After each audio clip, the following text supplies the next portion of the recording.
بریار بۆ حکوومەتە هەرێمێ سیستەمێکی نو بۆ پەروەکردنا موچەی پەیڕەوە بکاتن لەسەر بنگەهینا سیستەمی هەلگرتنێ لە هێشتا چه هەژمارەکە حسەبی ناتیا بکرێن بۆ فەرمانبەران و دیارژنینە پارە لە چه جایەکی دەهێتە دانان. هەروەها دەوی سیستەمیدا پێتیڤی بۆ 3 ڕۆژان جارێکی موچە بهێتە پەروەکردن لێ پشتی 20 ڕۆژان ژێ پەروەکردنا موچەی هەیە نە ئەو سیستەمە نهاتە پەیڕەوەکردن. لە گۆری راپۆرتا مەها شۆباتی ساڵە 2016 یە وەزارەتە سامانە سروشتی 303 ملیۆن و 943,433 دلار زیاتر داهاتێ پاتڕۆلێ بوو کۆ لە ڕێکا بوریان هاتی نەشاندن جێوی قاسیجی نێزیکی 71 ملیۆن دلار بێ کۆمپانیا هاتیەدان. هەفدەم حکوومەتە هەرێمێ 200 ملیۆن دلار قەرەبوویە وان وەرگرتیە کۆ لێ هەفدێ شوباتا ساڵە 2017 شاندنا پاتڕۆلێ بوو بەندەرە جیهان هات بوو سەکناندن. باخفتنا ئەندامێکی پەرلەمانێ کوردستانێ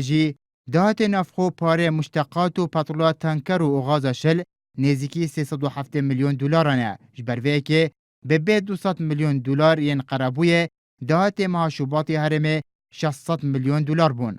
لە ڕاستیە گومانێکی گەورە لەسەر ئەمانە دروستەکە کە لە ئایندا بە بڕیارێک بڵێن ئەوەی کە پاشەکەوت کرا بوو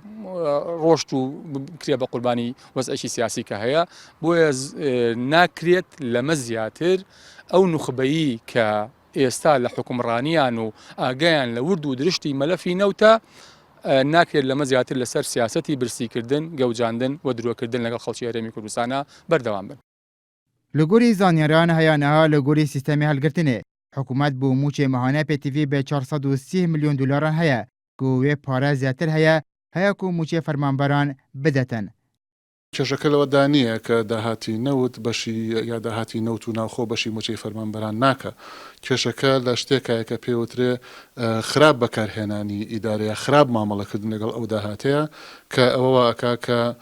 حکوومەت لە شڵەژاویەکی گەورەیە بژی و دەرەنجام